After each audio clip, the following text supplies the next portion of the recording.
Hey everybody, it's B Maldonado again. Um, Today I'm going to be talking about lighting systems, um, especially the newer lighting systems that are coming out that are LEDs and lighting control panels, photo cells and motion sensors and everything like that.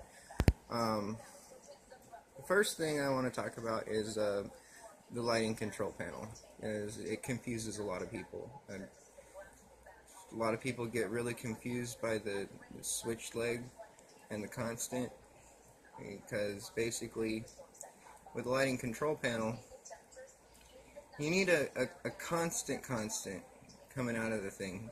What a lighting control panel does is it shuts down all of the unnecessary power, basically your lighting and everything like that at nighttime. Sometimes they'll have a janitor's closet hooked up off of a lighting control panel. It's kind of overkill to me, but anyways, a lot of people get confused with the concept of a switch leg. Basically, the lighting control panel creates a constant power coming out of it. It basically just passes from the panel and on through your conduits. And then it creates a switch leg. And that's it. It has a series of relays inside there, and those relays basically turn your constant power into a leg that it switches on at a certain time, like when they want it to come in and start working, or it'll switch it off at nighttime, say around 10 o'clock, 10:30, when everybody's done working and has gone home. Could they shut the lights off themselves? Yeah, but it's a lot easier this way. You don't have to think about it. All you have to do is do your job and go home. So basically, when you run say a janitor's closet or something like that, now you don't want that lighting control panel to keep those lights on inside the janitor's closet all the time. So now you're using a switch leg as a constant, and you're going to run that down to the switch in the janitor's closet. You're going to run your switch leg back up to the light. Pretty simple. You're going to also need a constant power in there, because usually most of the times they'll put in like a bug eye emergency light, so that if power goes out, it'll turn on and provide light so that somebody can get out of the room if, like, say, the door's closed, and so you don't trip on everything that's in there. It's got a battery in it, and the constant, the one that comes out of the lighting control panel and doesn't get switched off, that's what you want to hook to your emergency lighting, because otherwise every night at 10:30 you're gonna, or whatever it's set to, turn off. I mean, some of these things you actually have to commission, and they're controlled by an actual company that that keeps track of all the time settings and everything like that. So you don't even have to bother with it.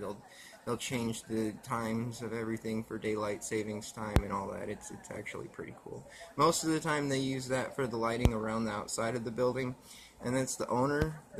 Comes out of the owner's room. It's usually also the sprinkler riser room, and there's some stuff you got to do in there to hook up to the tamp and flow in the sprinkler system, and hook up the fire alarm panel and the telephone mounting board. And I'll get into more of that stuff when I get into how to run underground pipes and everything like that for a new construction build.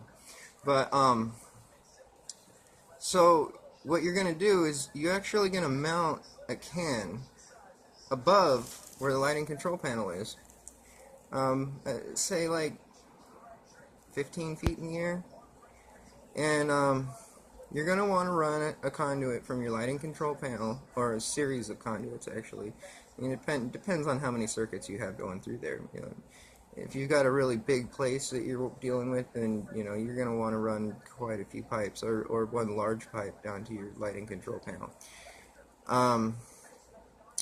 Then you're going to want to run another pipe from your panel that's feeding all this stuff. Usually they put all the lighting in one panel. They try to anyways. It's good practice. And put your outlets and stuff like that into another panel, and all your AC units into another panel, and you try to keep that stuff separated, so you know that there's something wrong with the lighting, it's this panel. Something wrong with the power, it's this panel. Something wrong with your air conditioners, it's this panel. So I mean, you try to keep it separated.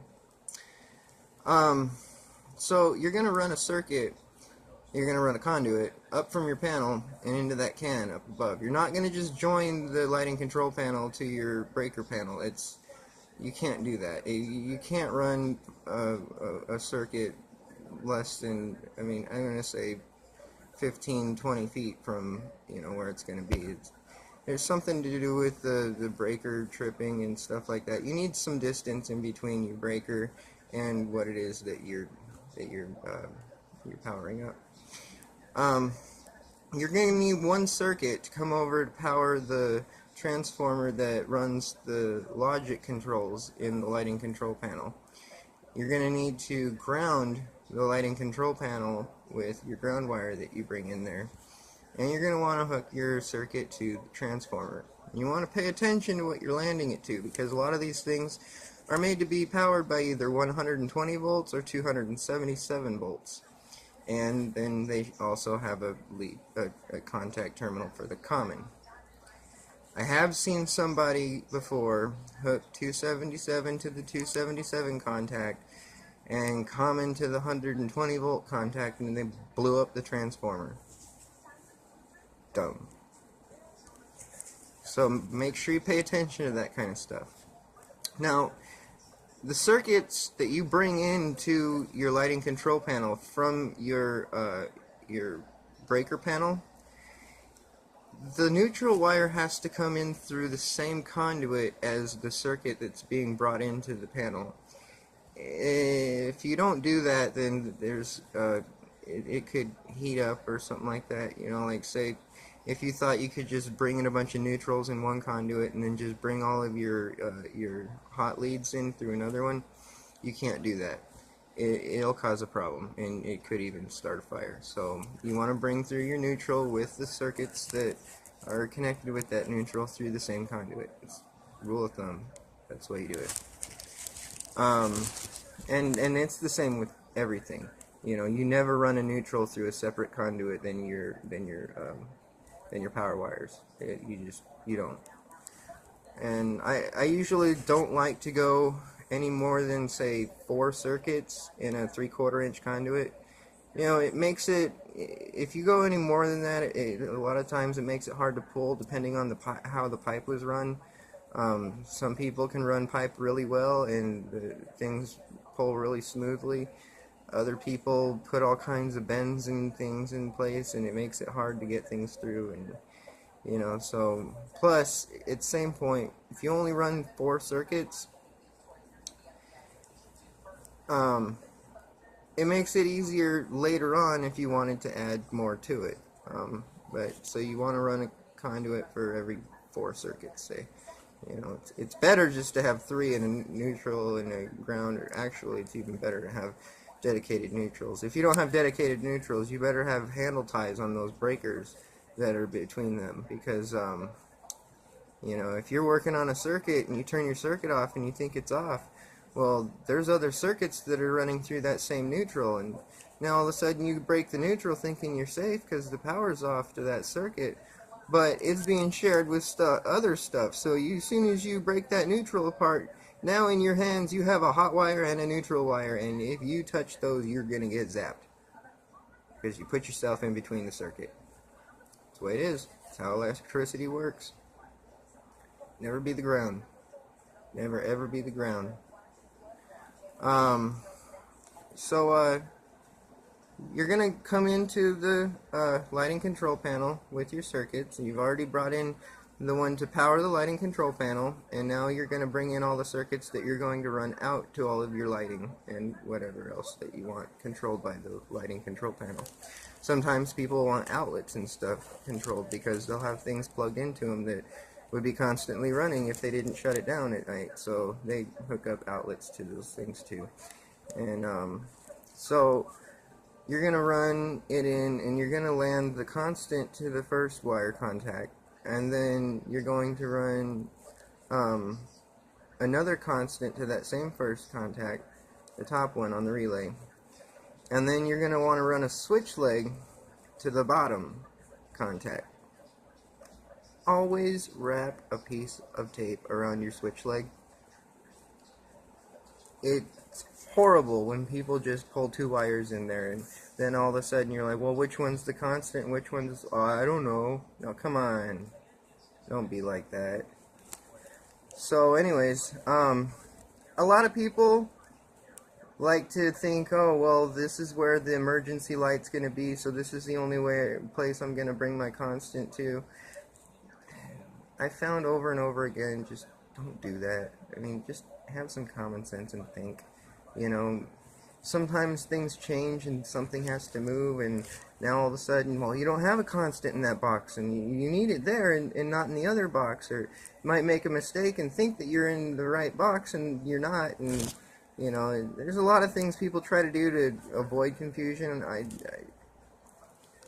just land the constant in every box, make it up inside every box. That way you've always got it there in case anything happens, and then you can always, if you need it somewhere, you can always jump onto it and bring it over to where you need it. You know, you're going to need it for all your bug eyes, and you're going to need it for all your exit signs. Any kind of emergency fixtures and stuff like that, like even your night lights.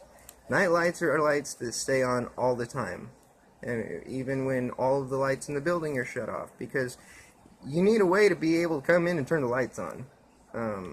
Or, you know, if the lighting control panel is off and you need to get in, you need light to get around, and so at least that much light. And there is a code for it. I don't really know that code, but I know, I mean, you pretty much need them by every door that enters and exits that room, and maybe one in the center, maybe a few in the center, depending on how big the room is. It's one per every square feet, and I don't know what that is, but I do know that there is that code, and it can be looked up. A lot of these new lighting fixtures are LED, and they're coming out with gray and purple wires connected to them for dimming.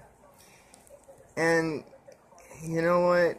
We ran into this before. It's really bad. If they can be dimmed, and you're putting these things into a hard lid that you can't easily access, run the dimming wires. Even if they don't want them to be dimmed, run them to the fixture, make them up in the fixture, and cap them off in your switch box.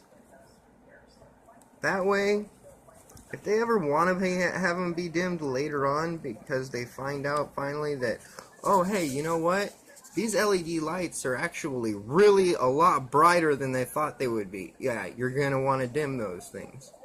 You know, you don't find that out until later on, but you know, it happens. Oh, now all of a sudden we've wallpapered over the area, so now there's no way of cutting into the wall to run the dimming wires, and they can't just pass it from fixture to fixture yet. Don't screw yourself over.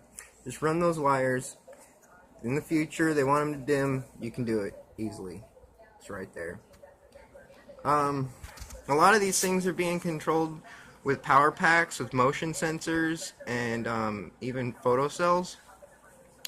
Because if you've got, you know, say a room that's got a bunch of lights in it, and you've got a big open window, now all of a sudden during the day, that whole area by the window is real bright, and so you don't need a lot of light there. Well, they actually have a photocell that hooks up to dimmers, and it actually dims the lights as it gets lighter. So like as the sun comes up, the lights start to dim, and when that windowsill is just filled with light, it actually turns those light fixtures that it's connected to down real low, while it keeps the rest of them up. And then there's periodically motion sensors in place, and sometimes the motion sensors are mounted in the ceiling, and sometimes they're mounted as the light switch itself, say as you enter a room, like an office or a closet or something like that. Bathroom, see them a lot in bathrooms,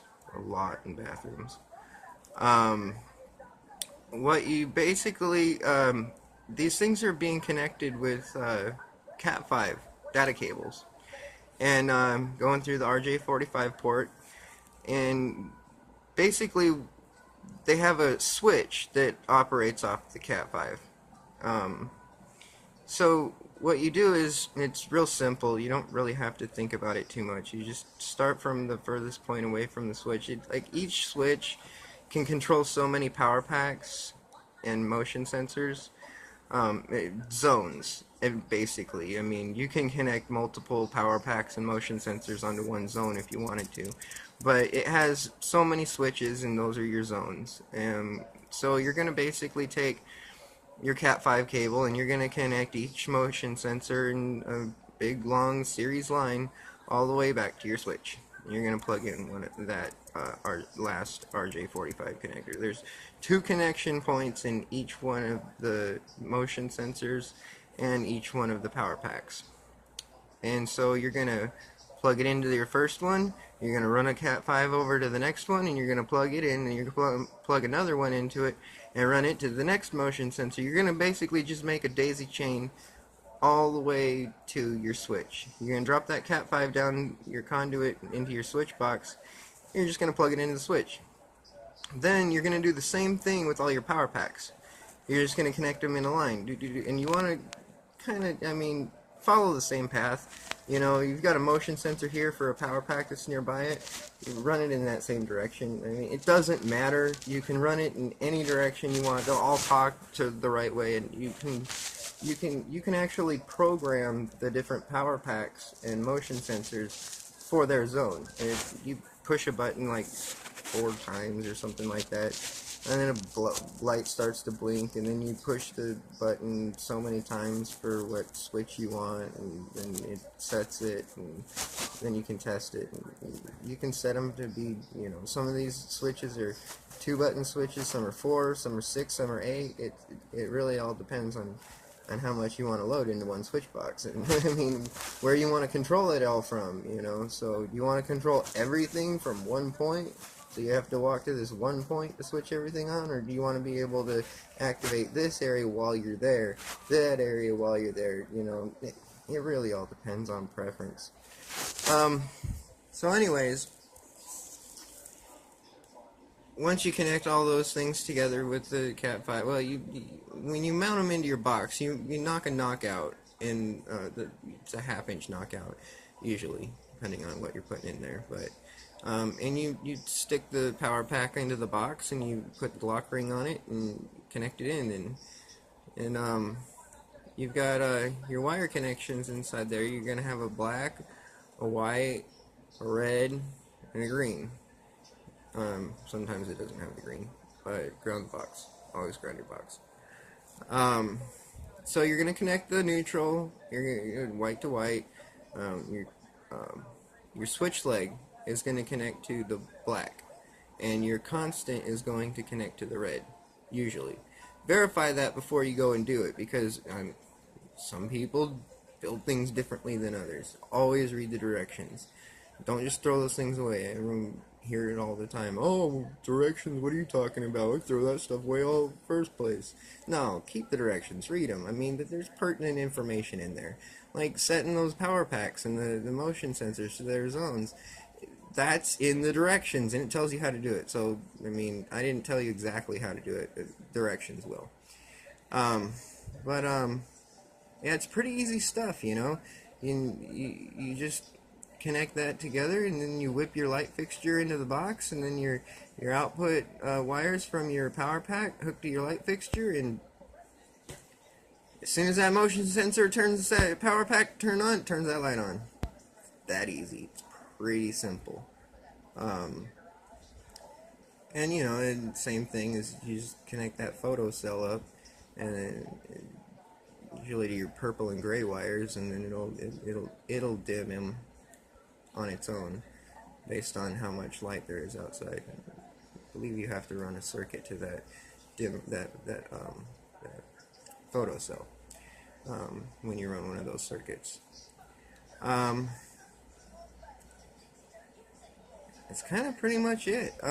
Now, instead of being called a ballast, the module, the transformer, whatever you want to call it, it's called a driver. If you're using it to power LEDs, it's called a driver. It actually doesn't convert to AC, it converts to DC, because a diode, it only will light up when the current's flowing in one direction. So you hook it to DC, and it puts out light.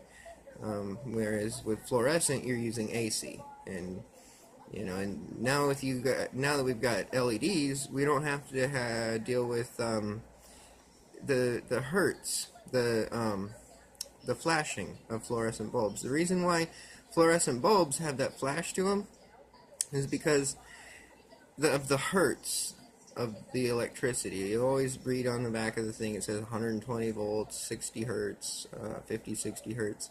Well, when they were first developing electricity and playing with it and figuring it out, they tried a bunch of different hertz, and the hertz is basically the number of times the electrical current changes back and forth in a minute's time. And so basically the electrical current is transferring, changing direction 60 times in a minute, or it's 60 cycles a minute. Anyways, and that's a pulse. Every time it moves and it stops and it goes in the other direction, it actually dims and then goes bright and dims and goes bright and dims and goes bright and dims and goes bright. That's alternating current for you. It's the sine wave peak. 120 volts. You measure it from the peak of the sine wave to the center line, because there's only one circuit going through there. When you got 220 volts, now you've got two waves going through there, and so there's a peak and another peak below it. So now you're measuring it from peak to peak, and that's 180 degrees out from each other. Then now you're going to be measuring three-phase 208. They're 120 degrees out from each other. So basically, one of them will start and go 2/3 of the way into another phase, and then the next one will start and go and then the next third of it'll go through the other phase, and then it'll go 2/3 and then 1/3 and 2/3 and 1/3, and they're all just going around through each other, and so now I'll get into that more when I talk about transformers and hooking those up properly, because it's another thing people have a problem with, and SESs, they're scared of them. Basically just a big breaker panel. So that's pretty much lighting 101 for you. You make sure you don't have your whips hanging on the grid, and make sure that your light fixtures have slack wires to them. Here in Arizona, it's one per corner, it's caddy corner, so two per light fixture. In California, they want one in every corner. There's earthquakes there, and so they're a little bit more cautious. But yeah, make sure them things are screwed into the grid too. You want all that stuff supported. You want everything working the way it's supposed to. And if your whip is about to hang down onto that grid or something like that, use your slack wire, not the one for the grid. Your slack wire for your light fixture to tie the whip onto it. It works real well. You just as you're wrapping it around, you just throw the whip in there, and then you keep wrapping it, and it'll hold your whip right where you want it, so it's not hanging on the grid, and that's going to get you past your inspection. So anyways, I hope you found this informative. I hope that gives you a little bit more idea about running lighting circuits and what you're going to be running into while you're doing this stuff. So anyways, this is BMO Donato signing off. Have a good one.